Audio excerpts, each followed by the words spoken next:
You are listening to the Information Security and OSINT Podcast, Episode 2, originally released on April 8th, 2020. My name is Josh Amishav. This week we'll discuss the latest InfoSec news as well as cyber attribution with Canary tokens. Direct support for this podcast comes from BreachSense, the data breach monitoring platform. Integrate BreachSense's powerful yet easy-to-use API into your existing security solutions to prevent account takeover and stop online fraud. Last week we talked a bit about Zoom, which keeps staying in the news.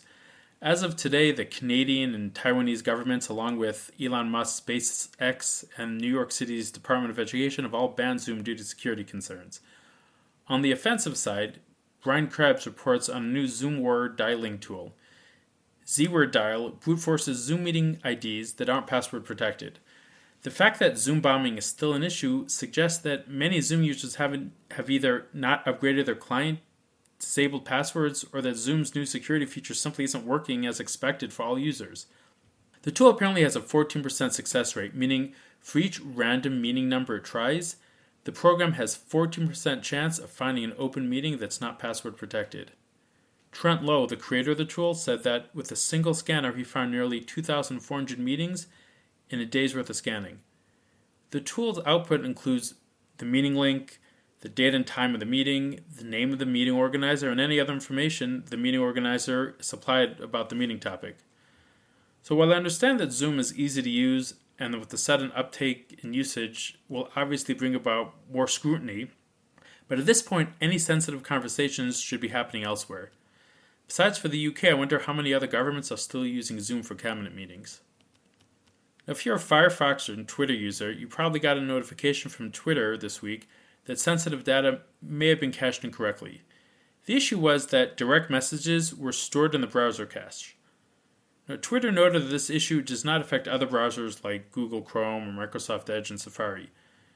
So it turns out what happened here was that Twitter relied on the pragma no cache header instead of using the more definitive no store directive in the cache control response header.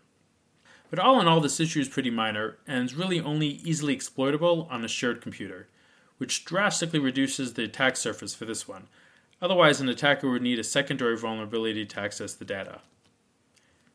Marriott, the hotel chain, said that 5.2 million guests were exposed in their latest data breach. This is their second breach in 2 years. In 2018, their Starwood guest reservation database was breached, which exposed the data of about 500 million guests. This breach leaked contact details, loyalty account information, and other personal details like genders and birthdays. Account passwords and payment information were not leaked, but at this point, it's pretty safe to say that pretty much all the hotel chains are owned. The attack surface is too big, there's too many people involved, and the data is just too rewarding. So I guess we can be happy that this breach was relatively small. A customer service rep at GoDaddy fell for a social engineering attack which let the attackers change the DNS records for a half a dozen GoDaddy customers, including escrow.com. Escrow.com helps people safely broker all sorts of transactions online, ironically brokering domain name sales as well. The attackers changed the DNS record for escrow.com and pointed it to a web server in Malaysia. Based on the certificate transparency log site crt.sh, the attackers managed to generate a valid Let's Encrypt certificate for it as well. Of course, there are several steps a domain owner can and should do to prevent someone from stealing control of their domain. But obviously none of that matters if you can social engineer the domain name registrar. In terms of what you can do, I suggest the following. First, require the use of two-factor authentication to access your account. Now, if you need to use passwords, make sure you use a password safe and let it generate the passwords for you. Personally, I recommend KeepAssXC. Next, use Registry Lock to help protect domain name records from being changed. You also want to consider using DNSSEC both for signing zones and for validation responses. And finally, monitor the certificate transparency logs for certificate authorities issuing TLS or SSL certificates for domains that you own. Mozilla patched a cross-site scripting bug in Bleach. Bleach is a Python library that helps developers scrub untrusted input and prevent cross-site scripting attacks. Based on GitHub lists, more than 61,000 repositories rely on Bleach. That includes names like edX, Fedora, and Microsoft. The issue was that Bleach's clean function, which takes the HTML code as input and sanitizes certain tags and attributes. While the issue is fixed now, It's a good reminder to implement a content security policy, or CSP, to have defense in depth. CSP can be used to define which third-party sites can run inline JavaScript within your website. This way, if an attacker does manage to find a content injection vulnerability like cross-site scripting, their ability to exploit it for anything malicious will be significantly decreased. Personal information belonging to small business owners applying for the U.S. government's COVID-19 relief may have been exposed. Carol Wilkinson from the Small Business Association spokeswoman said, personal identifiable information of a limited number of economic injury disaster loan applicants was potentially exposed to other applicants on the SBA's loan application site. It's unclear what caused the access control issue and how long it occurred, but the impacted portion of the website has been disabled. The SBA began notifying affected users and offered 1 year of free credit monitoring. Now, this is very US-centric, but in my opinion, what you really need is a credit freeze, not credit monitoring. This means that no one can take out a line of credit in your name while that's in place. If you do need to lift the freeze to apply for credit, I recommend temporarily lifting the freeze. You can specify how long you want to lift the freeze for, i.e. a day, a week, or more. Or even better, you can request a one-time PIN if the specific lender needs to access your frozen report. You'll need to verify it with your lender that they can use the single-use PIN to access your credit file, but this gives you the best protection. Finally, 2 years ago, Cloudflare launched their privacy-focused DNS service, which was at 1.1.1.1. At this point, I think they're number 2, right behind Google in terms of how many DNS queries they process every day. This week, they launched 2 new public DNS services for blocking undesired content. Their 1.1.1.1 service continues to be their privacy-focused offering, which doesn't block anything, but their new service, 1.1.1.2, blocks malware, and 1.1.1.3 blocks both malware and adult content. While not perfect, updating your home router to use 1.1.1.3 could help protect all the devices behind the router that use the default DNS settings. Now let's get into a quick OSINT segment about cyber attribution with honey tokens. Cyber attribution lets you figure out who is actually attacking you. Whenever I publicly speak on the topic, I like to ask how many folks use deception technology. It's still pretty rare. People tend to frown upon new technologies they don't understand. For example, it used to be pretty common when talking about the cloud to hear that the cloud was just somebody else's network. But eventually we understood it was disruptive and completely changed the way we work. It's easier to put something down instead of trying to understand it. It's just human nature. Blockchain is another great example. So back in the day when trying to use honeypot technology, you would stand up a Windows 2000 box and try to sandbox it and log everything that happened on it. You would set up breadcrumbs and try to trick hackers into accessing that system. It was a lot of work and maintenance. In Lance Spencer's book, Honeypots Tracking Hackers, back in 2002, he split honeypots into 2 types, high interaction and low interaction. When talking about cyber attribution, we can use low interaction honeypots, which don't require a lot of setup or maintenance, to gain some visibility into who's attacking us. Now, why does this matter? The goal of threat intelligence feed is to understand the attackers. If we understand how they do what they do, and specifically how they attack your network, you can figure out how to properly defend it. As with all things, when we start tracking data or network, things change.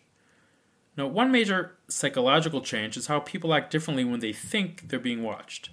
This is similar to the broken windows theory. Now, for those of you who aren't criminologists, that theory says that visible signs of crime, like broken windows and graffiti, encourages more crime. The idea is that a person in that environment is more likely to break the law when they see other crimes committed with little or no consequences. That's one of the reasons Rudy Giuliani implemented this in New York City. But the core premise is that if you can catch criminals, or in our case hackers, and I mean literally catch them, not just detect them and put them in jail, you will lower the amount of cybercrime. Now, even if you don't catch the attacker, just raising the awareness that DevOps team are implementing cyber detection and you might get caught while running your SQL map against that web form, that could be enough to start creating deterrent. Think has created a website, canarytokens.org, which makes running low interaction honeypots really easy. Now, it's all open source, so you can manage the infrastructure on your own as well if you want. Canary tokens let you generate a bunch of different types of tokens, like AWS keys, which you can scatter throughout your GitHub repositories, or custom exe files. You can supply an exe file and then have a backdoor a canary token into it and have it beacon back to you when the file is run. Depending on which delivery method you use, you'll get the IP address of who ran it, their geolocation, and other details like user agent string where applicable. Now the question is, how can you implement this within your own environment? One way is through robots.txt file. Robots.txt is a file placed on your web server that tells search engines what files they can index and what files they can't touch. So if you have files or directories listed under the disallow directive, like /admin php or a directory like /email, your standard users won't find those pages. But attackers who are doing recon against you and are looking for clues will see your robots.txt and immediately visit those places you said not to. And that's where you give them something like a VPN executable or AWS keys with backdoor beaconing technology for them to run. It's low interaction in your environment, it's mostly set and forget, and anyone malicious will absolutely be looking for this. One of the Canary token options is a backdoored Word document, and I want to mention a caveat with this one. The token only fires if the attacker actually opens up the file in Microsoft Word. It won't work if it's opened up in a different editor like LibreOffice or Apple TextEdit. What you can do, though, is you can embed a CSS style sheet or HTML image within the document, and then it'll fire even on other editors like Abbey Word, LibreOffice, and even Microsoft Word, which acts as a bare-bones browser. If you're more sophisticated and create your own macros, then the sky is really the limit. Though I suggest if you're injecting macros, use Excel because it'll be easier to trick the attacker into allowing macros to run in Excel than Word. Finally, Canary tokens are pretty white hat and only give you the starting point. The attacker obviously could be going through a VPN or Tor, in which case you're pretty limited in what you can do with that data. A more gray hat approach would be, instead of having an executable that just pings you with its IP address, your executable could run more aggressive code. It could be as simple as running netsh wlan show networks mode equals bssid, or running iwlist to list out the wireless networks and grab the bssid, which is essentially a MAC address for the access point. You can feed that into Google to see exactly where the computer is. Once you do the geolocation off the bssid, it doesn't matter if they're using VPN or using Tor. You can still see exactly where the attacker is now at this very moment. To summarize, Canary tokens can be a great tool for cyber attribution. It's useful both in OSINT investigations when trying to locate your target, as well as in blue teaming to better understand your adversary. Canary tokens enables you to easily create and track backdoors, which phone home whenever they're used. That's it for today. If you have any feedback or questions, please contact me at podcast@breachsense.io. If you got value from this episode, then please leave a short 2-sentence review and share with a friend. Thanks, and see you all next week.